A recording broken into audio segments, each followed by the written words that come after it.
Wa atathud dunya wa hiya raghimah. Dunia kalau datang sama dia maksa datangnya. Apa maknanya maksa? Yang ada belum habis udah datang lagi rezeki yang baru. Amplopnya ada belum dibuka udah dapat amplop lagi yang baru.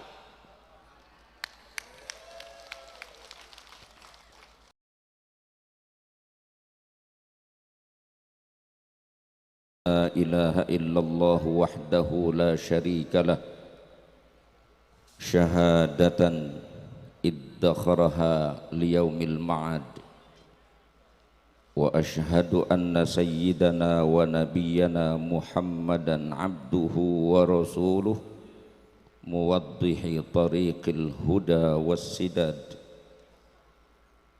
Allahumma salli wa sallim wa barik ala sayyidina Muhammad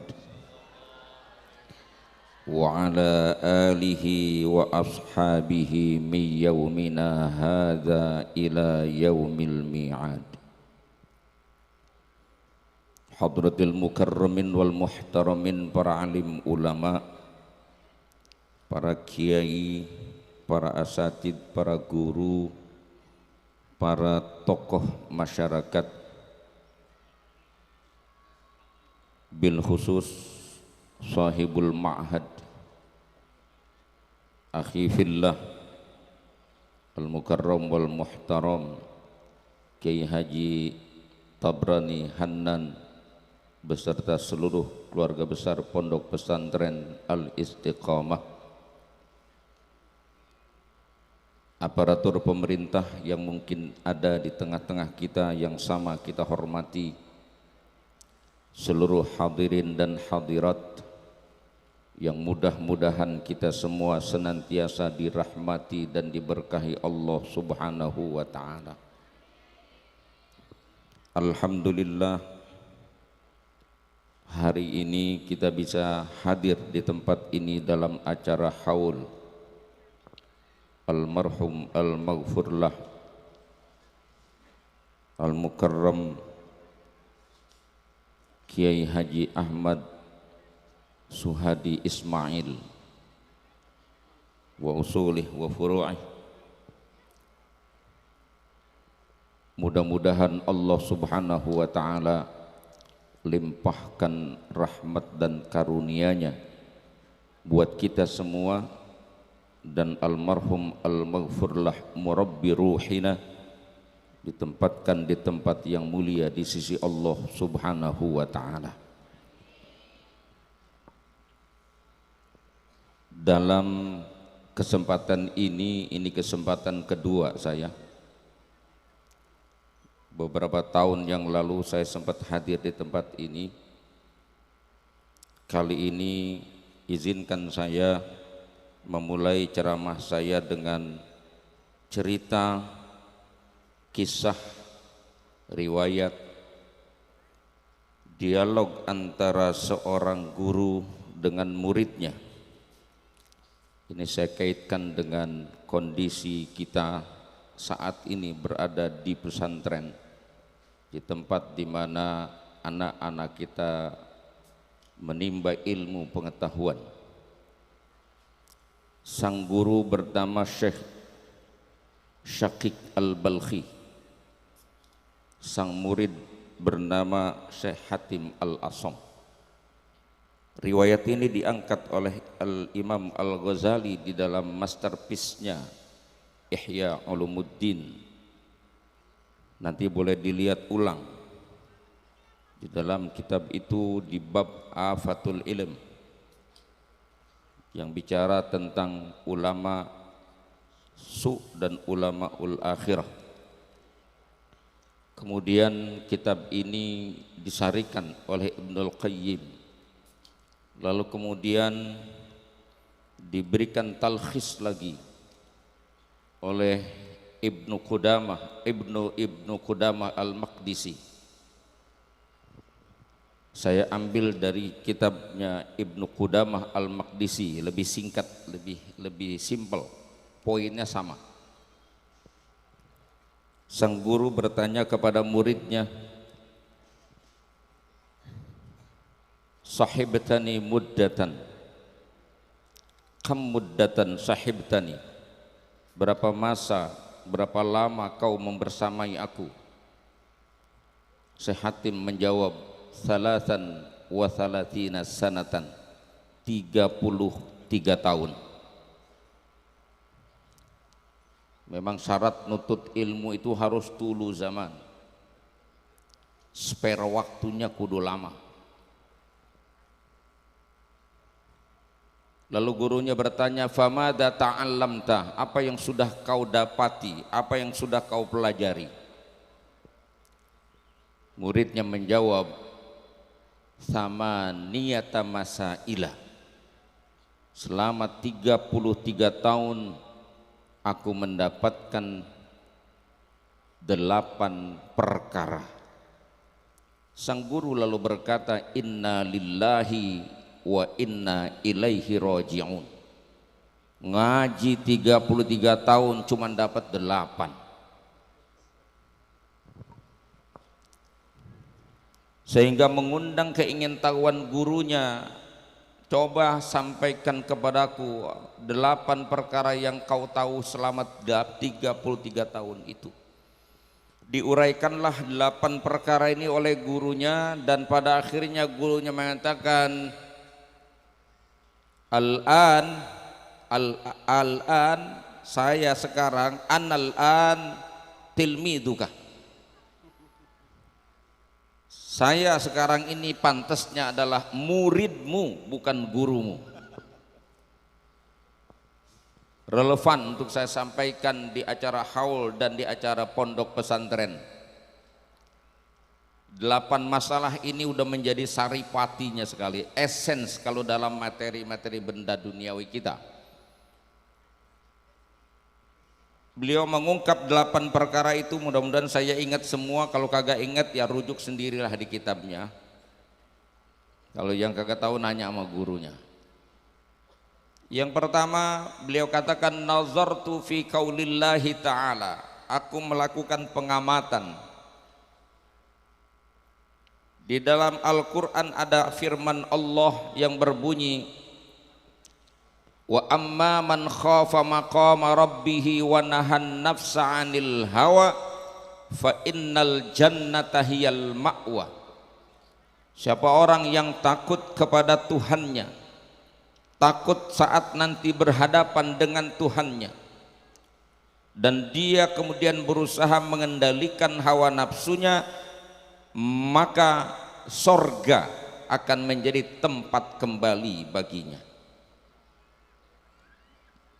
Dari ayat ini kata Syekh Hatim Al-Asham, fa ajhadtu fi daf'il hawa, maka aku berusaha sungguh-sungguh menjadi orang yang senantiasa mengendalikan hawa nafsuku. Bapak-bapak, ibu-ibu, saudara sekalian, kita ini orang Islam semua tahu secara normatif apa yang disebut dengan al-awamir, perintah-perintah agama. Kita tahu apa yang disebut dengan nawahi, larangan-larangan agama. Secara normatif tidak ada orang Islam yang nggak tahu. Cuma persoalannya kenapa kita tidak konsekuen dengan pengetahuan kita. Yang dilarang kadang kita langgar, yang diperintah justru kita abaikan. Kalau ditelisik lebih dalam, menurut Imam Al-Ghazali dalam kitab Minhajul Abidinnya, itu bermuara pada satu hal, yaitu an-nafs, nafsu kita. Sholat 5 waktu hukumnya apa? Nggak usah ditanya ustadz, no tanya samanya nggak pernah sembahyang, tahu dia hukumnya sholat. Betul. Puasa hukumnya apa? Nggak usah tanya sama ustadz. No, yang nggak pernah puasa, yang seneng lebaran doang, tanya dia, tahu nggak puasa itu wajib? Tahu.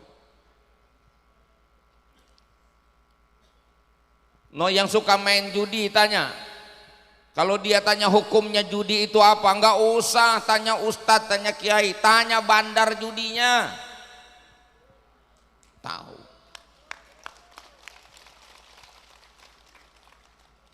Zina hukumnya apa? Enggak usah ditanya sama ustazah, jablainya tanya sana.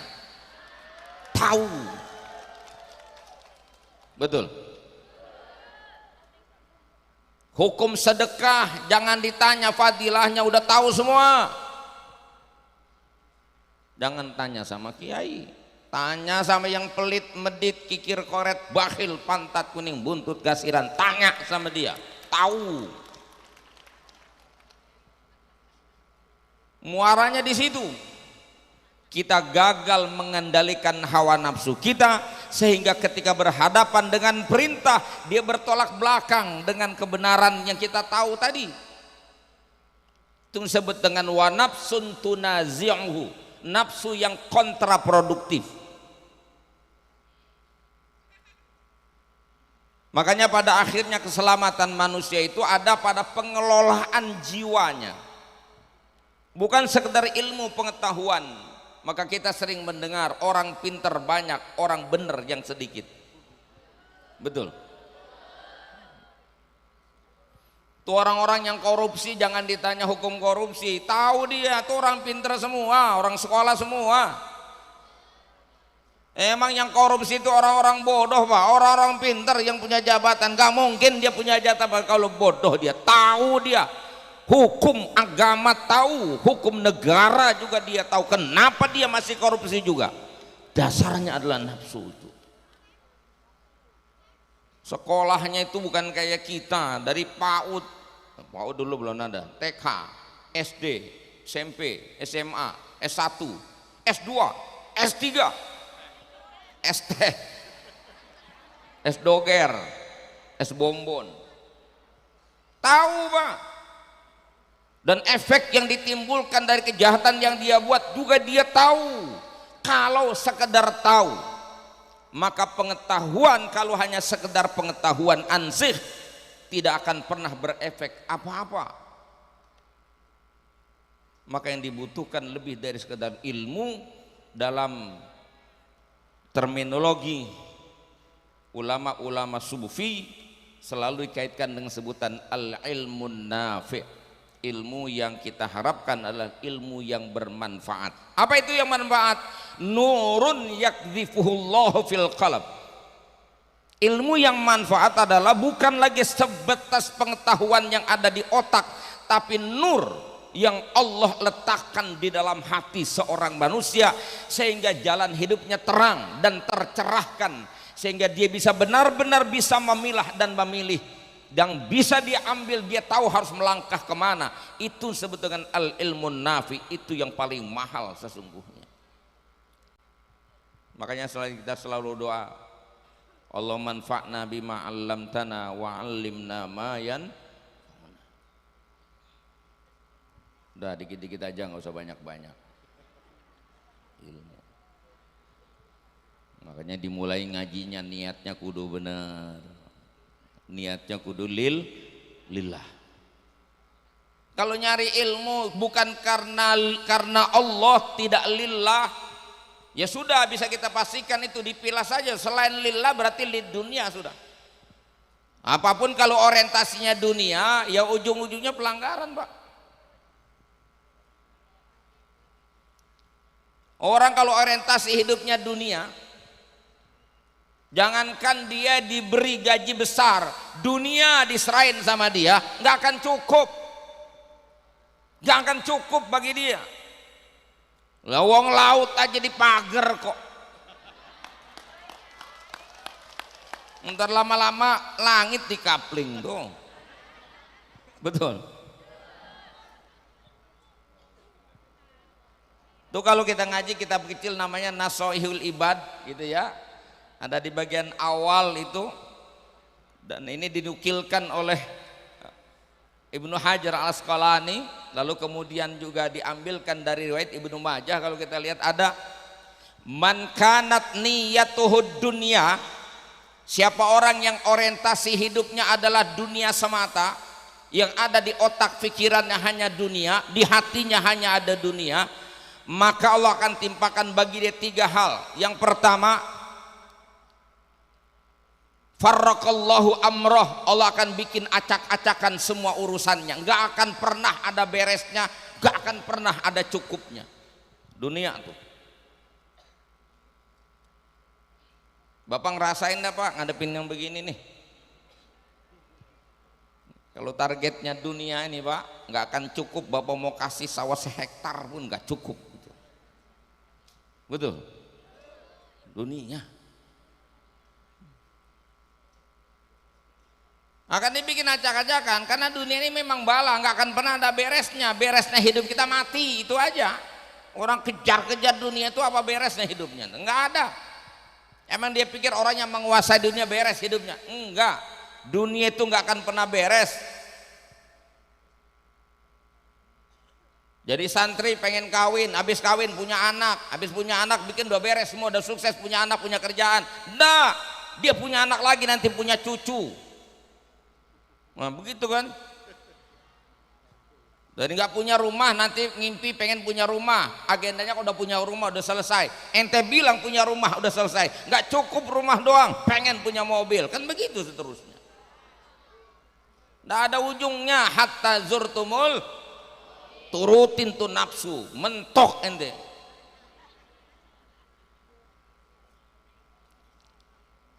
Yang kedua, wa ja'ala faqrahu baina ainaihi. Ini kalau bahasa Betawi, kepakiran ditempelin di biji matanya. Jadi hidupnya dibayang-bayangi oleh kekurangan terus, kefakiran, gak akan pernah ada cukupnya. Maka pada akhirnya yang kurang menjadi curang, yang lebih tetap saja gak hilang curangnya. Begitu. Fakir. Yang kaya takut susah, yang lebih aneh lagi udah susah takut susah.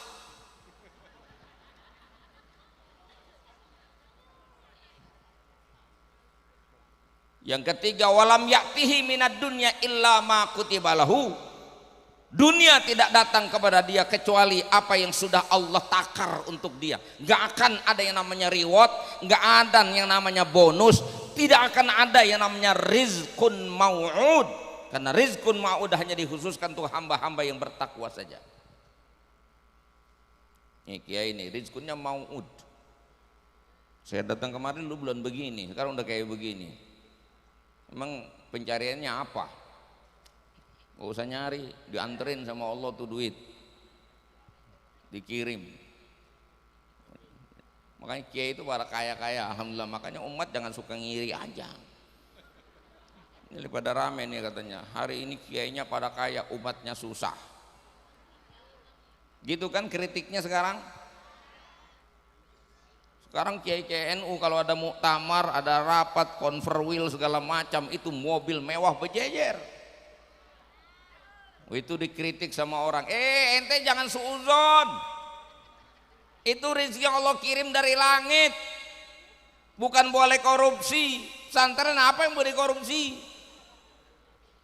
Saya penceramah apa yang boleh korupsi? Tiap hari megang mic, saya korupsi ketinggalan di mic kelihatan orang, gak bisa. Tapi Allah bisa hantarkan lewat caranya Allah. Saya mau balik kepada orang yang kejar-kejar dunia. Dia mau pergi ke Hong Kong sekalipun, dia mau kemana, takaran rezekinya sudah segitu nggak akan berubah. Dia nyilam ke 7 lautan, dia naik ke 7 gunung sekalipun, nggak akan bergeser rezekinya. Segitu, ya segitu sudah. Paham sampai situ? Bandingin dengan orang yang urusnya akhirat. Waman kanat niyatuhul akhirah, siapa orang yang orientasi hidupnya adalah akhirat, targetnya adalah akhirat, sesuai dengan perintah Allah, wabtagi fima ataqallahu daral, kejarlah akhirat itu. Maka Allah katakan, maka Allah akan berikan dia 3 kata Nabi, jamma'allahu amrah ay jamma'allahu syamlah. Allah akan bikin rempuk dia punya urusan. Masalahnya akan diberesin oleh Allah, akan senantiasa mendapatkan nusrah, pertolongan dari Allah Subhanahu wa taala dalam menyelesaikan segala persoalan-persoalan hidupnya. Yang kedua, wa ja'ala ghinahu fi qalbih, Allah akan jadikan rasa kaya di dalam hatinya. Harta mungkin dia tidak punya, tapi hatinya lapang. Itmi'nanul qalbi rohatul bal, kata Ibnu Abbas. Jembar dia punya pikiran, lapang dia punya hati. Itu kan kekayaan yang paling mahal. Kaya hati. Dan yang ketiga, wa atathud dunya wa hiya raghimah. Dunia kalau datang sama dia maksa datangnya. Apa maknanya maksa? Yang ada belum habis udah datang lagi rezeki yang baru. Amplop yang ada belum dibuka udah dapat amplop lagi yang baru.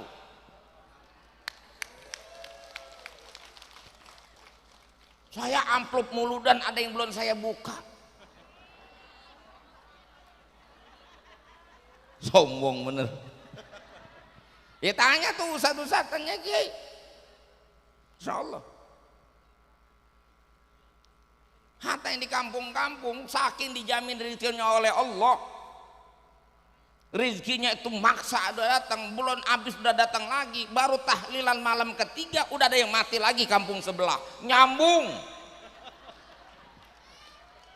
Masya Allah, kan begitu. Keren nggak? Apa bukan rezeki itu orang mati buat ustadz?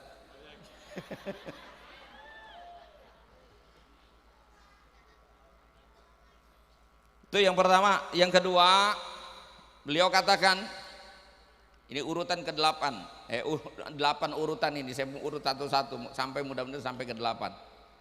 Yang kedua beliau katakan, ro'aitu aku melihat, kata beliau,